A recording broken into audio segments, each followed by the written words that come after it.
बिस्मिल्लाहिर्रहमानिर्रहीम। अच्छा, तो आज हमारा 5th लेक्चर है, ठीक है, 9th क्लास की इंग्लिश का, और लेसन नंबर भी 5th है, द मदीना चार्टर। ठीक है, इसको आज हम देखेंगे। पहले हम लेसन को देखेंगे कि इसमें से कौन कौन से पॉसिबल क्वेश्चन बन सकते हैं, उसके बाद हम इसकी एक्सरसाइज को हल करेंगे और ग्रामर पोर्शन भी हल करेंगे। ठीक है, तो चलते हैं हम आगे, स्टार्ट लेते हैं। ठीक है। अच्छा, यहाँ से देखें ना, they were the faithful followers of Hazrat Muhammad who had abandoned the ties of kith and kin and followed him. They were known as मुहाजिरीन।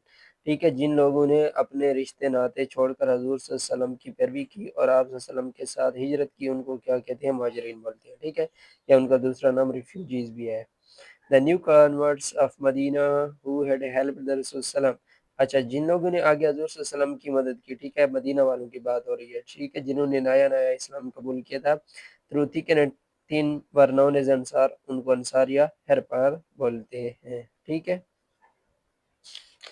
Next हम चलते हैं। इस समय के अंदर जो एक अहम सवाल है, ठीक है, वो ये है, इन 1948 the general assembly of the United nation unanimously accepted the universal declaration of human right. तो क्वेश्चन आ सकता है कि general assembly of the United nation ने कब ये अडॉप्ट किया, ठीक है, universal declaration of human right? तो 1948 में।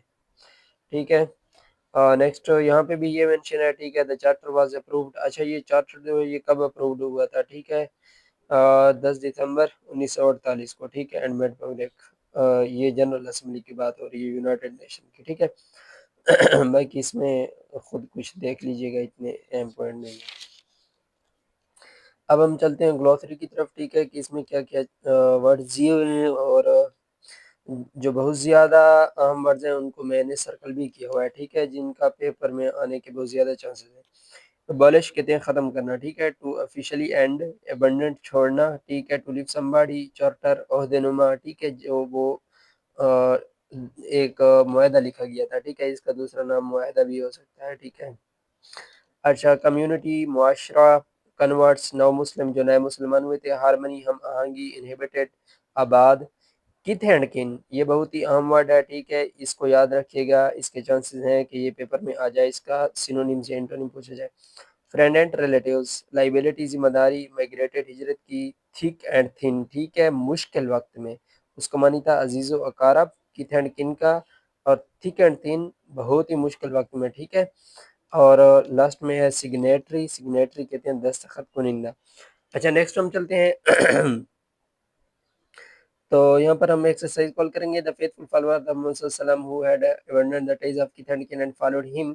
इन this sentence the above phrase abandoned the ties, abandoned the ties का क्या मानी होता है? ठीक है, गिव अप द रिलेशनशिप, उन्होंने अपने रिश्तेदारों के साथ रिलेशनशिप जो था उसको खत्म कर दिया। In the sentence about new converts of Medina refers, new converts of Medina किस चीज़ को रेफर करता है? पीछे भी बता चुका हूँ, the people of Medina who newly accepted Islam. फिर है the Muslims, Jews and other communities of this republic should be free to profess their own respective religion. ठीक है, तो the opposite word of the word profess, profess का opposite क्या है? Profess कहते हैं किसी काम को करना। ठीक है, गिव अप कहते हैं छोड़ देना, ये उसका अपोजिट है। विच of the following is not a clause of universal declaration of human rights by the UN. नीचे में वाले में से कौन सी क्लास जो है universal declaration of human rights में शामिल नहीं है? ठीक है, everybody has the right to hurt और टॉर्चर ईच अदर, के हर एक को हक है कि वो एक दूसरे पर जुल्म करें और लड़ाई झगड़ा करें, ये क्लास नहीं है उसमें। ठीक है, अच्छा, the apprised should be protected, the word apprised, apprised का क्या है मानी इस सेंटेंस के अंदर? इल ट्रीटेड, ठीक है, जिस पर जुल्म जोर जबरदस्ती की गई हो। नेक्स्ट हम चलते हैं ग्रामर पर्सन की तरफ, बहुत ही अहम है। ठीक है, तो इस पूरे पेज के अंदर सिर्फ प्रेजेंट परफेक्ट टेंस और कंटिन्यूअस, ठीक है, प्रेजेंट परफेक्ट कंटिन्यूअस, और दूसरा हमारे पास है पास्ट परफेक्ट कंटिन्यूअस। ये दो टेंसेस जो है इनको डिस्कस किया गया है, और इनका क्या बताया गया? स्ट्रक्चर बताया गया। ठीक है, हैज़ या हैव के साथ बीन लगाकर प्रेजेंट पार्टिसिपल यानी वर्ब की आईएनजी वाली फॉर्म हम लगाते हैं। ठीक है, ये बात है। यहाँ पे पास्ट पार्टिसिपल है तो हैड बीन, और प्रेजेंट पार्टिसिपल यानी वही वर्ब की आईएनजी वाली फॉर्म लगाएंगे। बाकी जो इस पे एक अहम बात बताई गई है वो ये है कि आपने सिंस का कब इस्तेमाल करना है, फॉर का कब इस्तेमाल करना है। देखिए, मैं आपको बहुत ही आसान फार्मूला इसका बता देता हूँ। हमारे पास देखें साल होते हैं ना, ठीक है, उनके हमने नाम रखे हुए हैं, यानी कि लेट अस सपोज 2026, 2027, 2028 और इस तरह। और हम इस तरह जनरल भी बात कर सकते हैं कि 3 सालों से 4 सालों से, ठीक है। जब हम साल का नाम उठाएंगे तब हम सिंस लगाएंगे, जब नाम नहीं उठाएंगे जनरल बात करेंगे 2 साल से 3 साल से फार लगेंगे। इस तरह हमारे पास साल के अंदर 12 महीने हैं, 12 महीनों में से अगर हम किसी महीने का नाम उठाएंगे, यानी हम कहेंगे जनवरी या फिर फरवरी, ठीक है, तो तब हम क्या लगेंगे, सिंस लगेंगे। और जब हम नाम नहीं उठाएंगे, हम सिंपल कहेंगे कि 2 मंथ्स, फिर हम क्या लगेंगे, फार लगेंगे। और जब नाम उठाएंगे फिर हम क्या लगेंगे, सिंस लगेंगे। इस तरह हफ्ते में 7 दिन होते हैं, अगर किसी दिन का नाम उठाएंगे सिंस लगेंगे, अगर किसी दिन का नाम नहीं उठाएंगे जनरल बात करेंगे, 2 दिन से 3 दिन से फिर फार लगेंगे। इस तरह दिन के अंदर भी मुख्तलिफ टाइम होते हैं, अगर हम टाइम का नाम उठाएंगे सुबह शाम असर, फिर हम सिंस लगाएंगे, अगर टाइम का नाम नहीं उठाएंगे फिर फार लगेंगे। इस तरह अगर घंटे होते हैं, ठीक है, अगर हम घंटे का नाम उठाएंगे, हम बोलेंगे कि 3 बजे, ठीक है, क्या 3 बजे, फिर हम क्या लगेंगे, सिंस लगेंगे। और अगर मैं कहूँगा कि 3 घंटे, क्या 3 घंटे, ठीक है, मैंने घंटे का नाम नहीं उठाया, तो तब मैं क्या करूँगा, उसके लिए फार लगाऊंगा, ठीक है। बस इसमें ये कुछ था, ये आपने देख लिया। नेक्स्ट हम चलते हैं। ये जो पोर्शन है, ठीक है, यहाँ पे ये कह रहा है कि आपने इनको क्या करना है, वर्ड्स को इस्तेमाल करके टेंसेस बनाने हैं। ये हमारे पेपर में नहीं आ सकता, ठीक है, इससे हमारा कोई ताल्लुक नहीं है। नेक्स्ट हम चलते हैं बी आप की तरफ। Make the past perfect continuous tense by using the correct form of verb. ये भी पेपर में आ नहीं सकता, लेकिन मैं आपको एक दो करके बता देता हूँ, ठीक है। शी खाली जगह फॉर 10 आवर्स व्हेन आई वोक हर। अच्छा, यहाँ पे आपने ये बात नोट करनी है, ये सेंटेंस को टेंस की जो करेक्शन होती है ना, उसमें आ सकता है कि अगर आपके पास पहले जो टेंस लगा हुआ है वो पास्ट है, तो आपने हमेशा पास्ट लगाना है। मेरी ये बात याद रखिए, अगर प्रेजेंट लगा हुआ है फिर प्रेजेंट लगाना है, ठीक है। इस तरह से कंस्ट्रक्शन को याद रखना है, ऐसे ना हो कि यहाँ पे ये दो सेंटेंस कंबाइन किए हों, एक में प्रेजेंट हो दूसरे में पास्ट हो, और आप कहें कि ये ठीक है। नहीं, ऐसे नहीं हो सकता, पास्ट के साथ पास्ट, प्रेजेंट के साथ प्रेजेंट, इस तरह देखेंगे, ठीक है। तो वो कहता है कि पास्ट परफेक्ट कंटिन्यूअस टेंस बनाना है, ठीक है। तो हम क्या लगेंगे, शी हैड बीन स्लीपिंग, क्या हो जाएगा, she had been sleeping for 10 hour. देखें 10 आवर्स, 10 घंटे से वो सो रही है, ठीक है। घंटों का नाम नहीं उठाया, इसलिए उसने क्या लगाया है, फॉर लगाया है। व्हेन आई अवोक हर, तो ये पास्ट परफेक्ट है और ये पास्ट इंडेफिनिट है। इस तरह बाकी भी आप खुद से देख लें, ठीक है।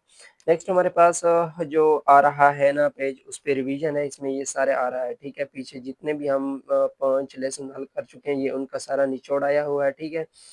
तो इसको अगर मैं आज डिस्कस कर लेता हूँ तो ये काफ़ी लेंथी हो जाएगा, ठीक है। तो इसको कल के लिए छोड़ देते हैं, ठीक है। या फिर ऐसा करते हैं कि आधा आज हल कर लेते हैं, आधा कल हल कर लेंगे, ठीक है। तो ये कहते हैं tell which of the following noun is common noun proper noun. बहुत ही सिंपल है, इसको रहने दें, ठीक है। वक्त ज़ाया नहीं करते, और वीडियो भी काफ़ी लंबी हो जाती है, फिर देखना दुश्वार हो जाता है। Identify the collective noun in the following sentences, use them in new sentences, ठीक है। यहाँ पे स्टाफ जो है ये कलेक्टिव नाउन है, ऑडियंस कलेक्टिव नाउन है, क्लास कलेक्टिव नाउन है, बोर्ड कलेक्टिव नाउन है, और फैमिली कलेक्टिव नाउन है। नेक्स्ट हमारे पास है make the plural of the following nouns, identify which of the nouns also change the meaning in the plural। Arm, arm बाजू को कहते हैं, लेकिन आर्म्स जब बन जाता है तो ये आलात बन जाते हैं। क्या बन जाते हैं, आलात, जंगी आलात को बोलते हैं। Brothers, brother in law singular है, ब्रदर्स इन लॉ। ऐसे किस्म के जो जिनका प्लूरल बनाने हो, तो जब 2 या 3 वर्ड्स वाला लफ्ज आ जाए, तो उसमें हम जो हमारे पास जो मेन वर्ड होता है ना, उसके साथ हम क्या लगाते हैं, एस, या उसको प्लूरल बनाते हैं, ठीक है। ब्रदर इन लॉ है तो ब्रदर्स इन लॉ हो जाएगा।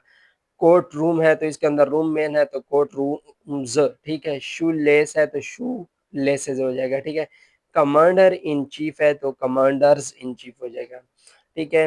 बाकी है sort out the uncountable noun from the following and use them in sentences. Uncountable already आपको पता है, काउंटेबल तभी पता है, इसको रहने दें, ठीक है। इसको भी छोड़ दें। नेक्स्ट को देखें।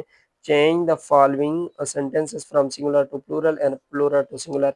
देखें ही इज अ बॉय है, तो इसका प्लूरल बनाएंगे, ये सिंगुलर है, ठीक है। तो हम कहेंगे दे आर स्मार्ट बॉयज, ठीक है।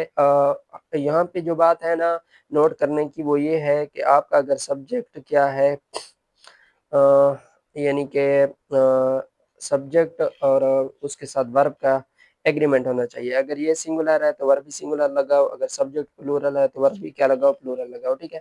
इस तरह, और यहाँ पे बॉय था तब बॉयज बन जाएगा, ठीक है। Is he a nice character, तो आर दे नाइस कैरेक्टर्स, ठीक है, यहाँ पे एस लग जाएगा। Is this man a worker, ठीक है, तो are this man, M E N हो जाएगा, ठीक है, वर्कर्स हो जाएगा इधर, ठीक है, इधर आर हो जाएगा। Are the bottles on the table, is the bottle on the table हो जाएगा, ठीक है। The pencils are not in the boxes, the pencil is not in the box हो जाएगा, ठीक है। तो आई थिंक यहाँ तक काफ़ी है। फिर कल हम कुछ देखेंगे।